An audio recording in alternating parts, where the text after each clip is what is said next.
Roma Wines present Suspense. Tonight, Roma Wines bring you the MGM star Miss Agnes Moorehead in Mortem, a suspense play produced, edited, and directed for Roma Wines by William Spear.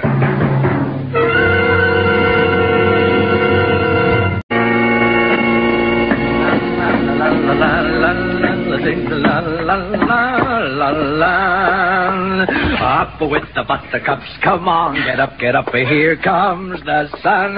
Good morning, darling. Stephen, you goose. Your coffee, madame? Oh, stars and crown, I wish you wouldn't insist on my having coffee in bed, Stephen. It makes me feel like a loose character, just like the old days when I was in the theater. Coffee in bed, then a long soak in the tub under the sun lamp. That's old Doc Archie's prescription for those aches and pains of yours. Oh, but I haven't had any aches and pains for weeks now. Yeah, that proves that you can't afford to stop the treatment now. Besides, you look beautiful with a suntan. Well, if that's the case, have some coffee with me. Oh, I'm sorry. It's 9 o'clock. The train doesn't leave till 9:22. Ah, but the early bird gets the seat, my precious. I'll just start the water running and set up the lamp for you, my dear. You needn't go to all that bother. How do you like your water this morning? Warm, lukewarm, hot? Warm. Oh, I'm setting the lamp for 10 minutes. Mind you don't take too much. No. All right, dear. All right. If you get in the bath just as you hear me close the front door, you'll get just the right amount of sun. Oh, really, Stephen? Now, where's my goodbye kiss? Stephen, Bye now. Stephen. Up with the buttercup. Come on, get up, here comes the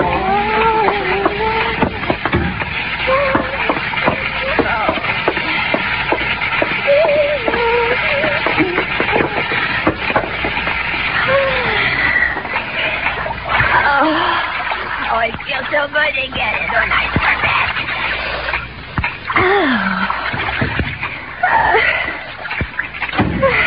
Yes? Is that you, Stephen? Stephen, have you forgotten something again? Stephen, will you answer me?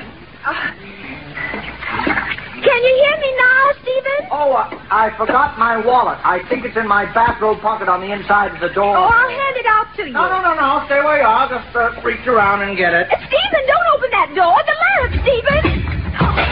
Oh, see what you've done. Oh, gosh, I hope I didn't break it. Oh. Say, these things are expensive.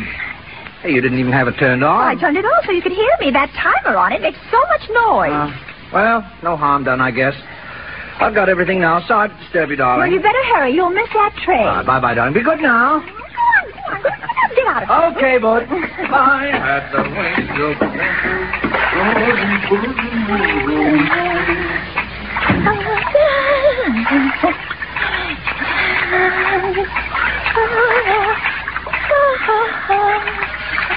Oh, now what? Oh. All right. I'm Oh, catch myself. Cold. Oh, well, you don't have to burn out the battery.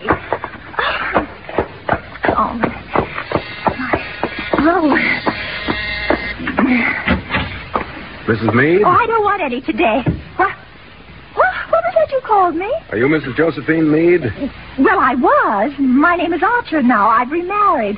What was it? This is the place, fellas. Hold everything. We're coming. But who are those men? Who are you? Does she know yet? Hold it, will you, Mrs. Meade? Hold it. All right, fine. Now let's try another one inside.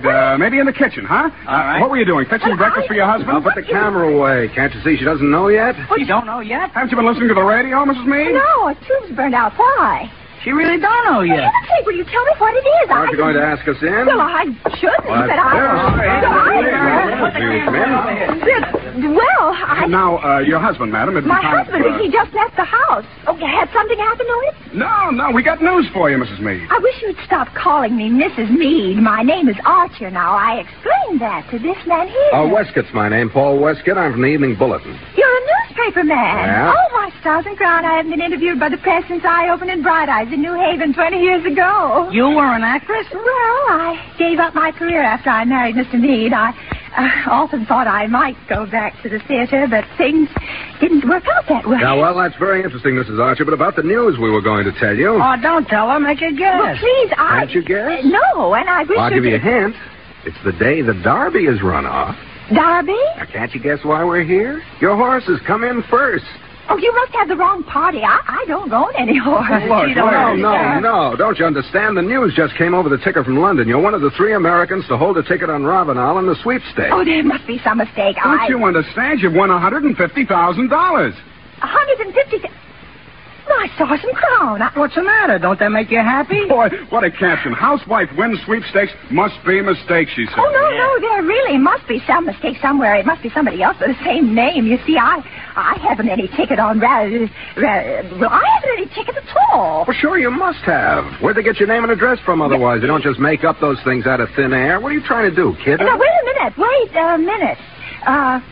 You say the winning ticket is in the name of Meade? Yes, Mrs. Josephine Meade. You said that was your name. Then it must have been my late husband who bought the ticket. Huh? You see, the house is in my name, and I stayed on here after I lost Harry and after my marriage to Mr. Archer. Oh, well, that's all right. Meade bought the sweepstakes ticket in your name. Anyway, you're the winner. But I don't even have the ticket. You don't have it? You mean it's lost? I never even knew he bought one till now. He never said a word to me about it. He died quite suddenly, you see. Well, gee, you better look around good and see if you can find it. Yeah, you can't collect the money without it. You got any of your late husband's effects around the house, Mrs. Archer? No, they've all been disposed of, but I went through everything very carefully. If there'd been anything there, even sewn into the lining of one of his suits, I'd have found Now, think, it. Mrs. Archer, if your late husband never told you about it, he must have been intending to surprise you in case it won anything. So he would have put it somewhere where you wouldn't be likely to find it, wouldn't he? Well, he would in any case. I didn't approve of his gambling. All right, now, Mrs. Archer, think hard. Wasn't there a suit he didn't wear very much? One you might not have sent out since the ticket was bought? Put away in mothballs, maybe? There was his dark blue. His dark blue. He'd only worn that once or twice. I never looked there. You see, I sent all his other clothes to the Russian War Relief, but the dark blue was in such good condition it's practically new, Mr. Weston. Oh, that's where that ticket is? I'll bet any amount it's in that dark blue suit. Let's have a look right now. Well, I'm afraid that's not possible. Not possible. Oh, really, Mrs. Archer? Because that's the suit Mr. Meade was buried in.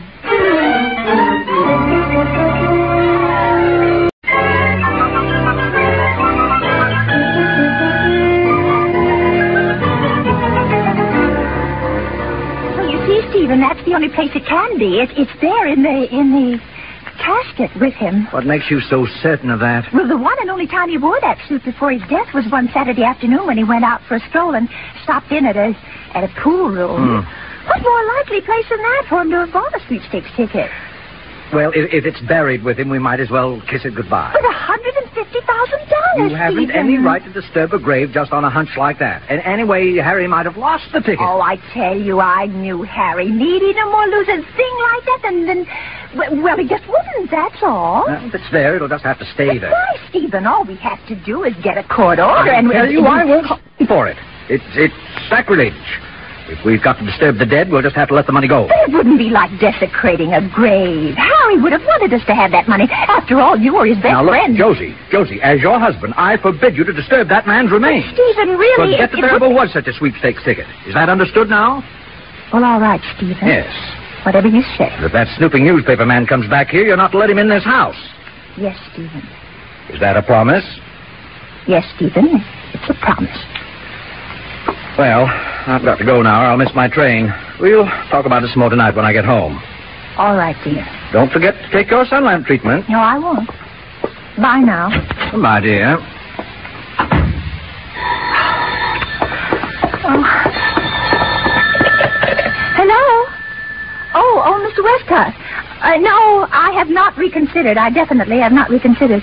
Stephen and I have talked it over, and he's deeply shocked, and so am I. I must confess it's the very suggestion of disinterring poor Harry.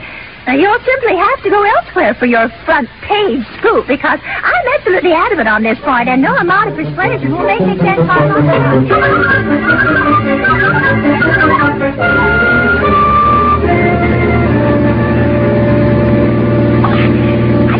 Doing this. I know it. I shouldn't be doing this. Yes, There's something that tells me.